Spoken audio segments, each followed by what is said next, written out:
It all depends on who you ask. To some, the proposal to build a casino on the Revere side of Suffolk Downs is a godsend that will deliver jobs and much-needed revenue. To others, it's a curse that comes with traffic headaches and threatens small business. Next week, the issue goes to a citywide referendum, and both sides are working hard to sway voters. In addition to his regular duties at the First Congressional Church of Revere, Pastor Tim Bogerman spends a lot of time doing this. Hello, this is Alexandra. Hi, hello. My name is Tim. I'm from Friends of Revere. I'm just calling about the casino. Just wanted to encourage you to vote no. Bogerman is one of many Revere clergy saying no to a proposed $1 billion resort casino at Suffolk Downs. Down the line, what will happen to Revere far outweighs the money that we're being offered.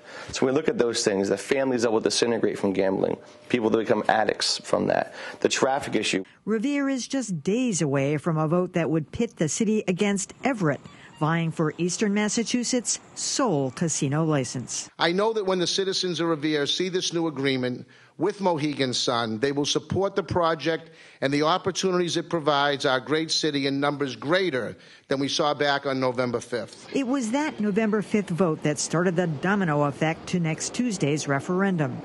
The original plan for a casino spanning East Boston and Revere was approved by Revere residents, but defeated by opponents in Eastie. They worked together, and they put their word out, and they told people about the dangers of casinos and what they would bring.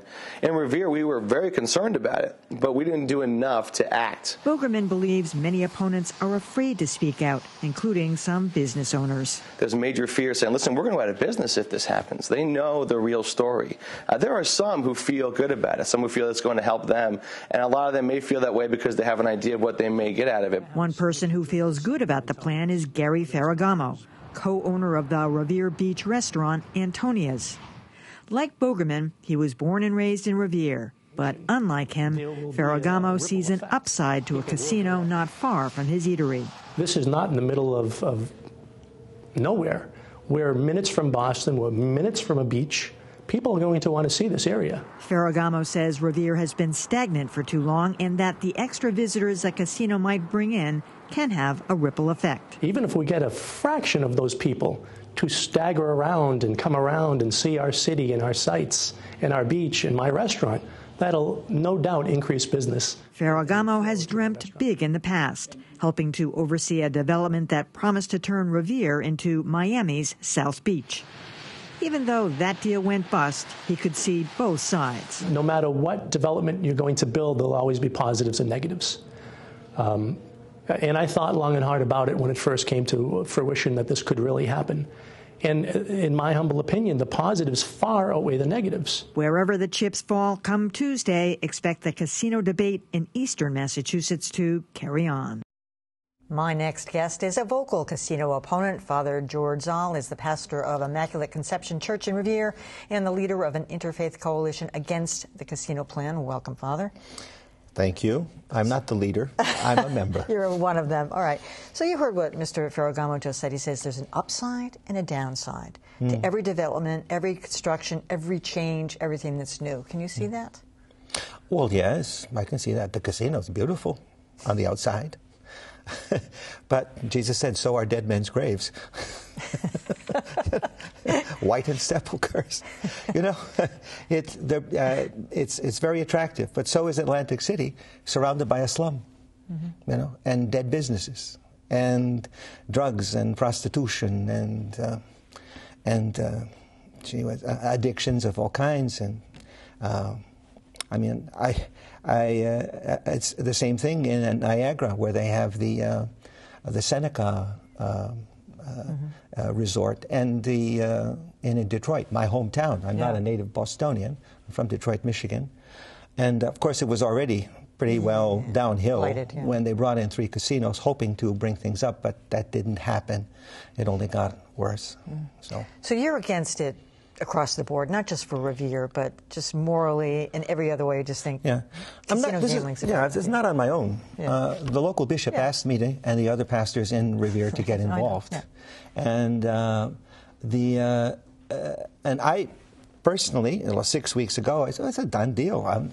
I've fought with the school board over some issues, and it was like, it didn't make any change at all. It didn't make any change at all. Even though I wasn't coming at it, the issues from a faith point of view, but from a public health point of view.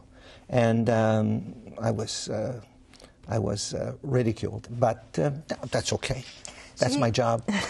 You heard what Mayor Dan Rizzo said. He really believes that come next Tuesday, the gap will be even wider. As you recall, back when the first vote took place, it was pretty well overwhelmingly in favor. I think it was 59% yes, 39% no. Correct. Turnout was darn good at 44%. Of course, Eastie was the opposite, was overwhelmingly a vote of no, largely because of organizations like yours who got out the big no vote there.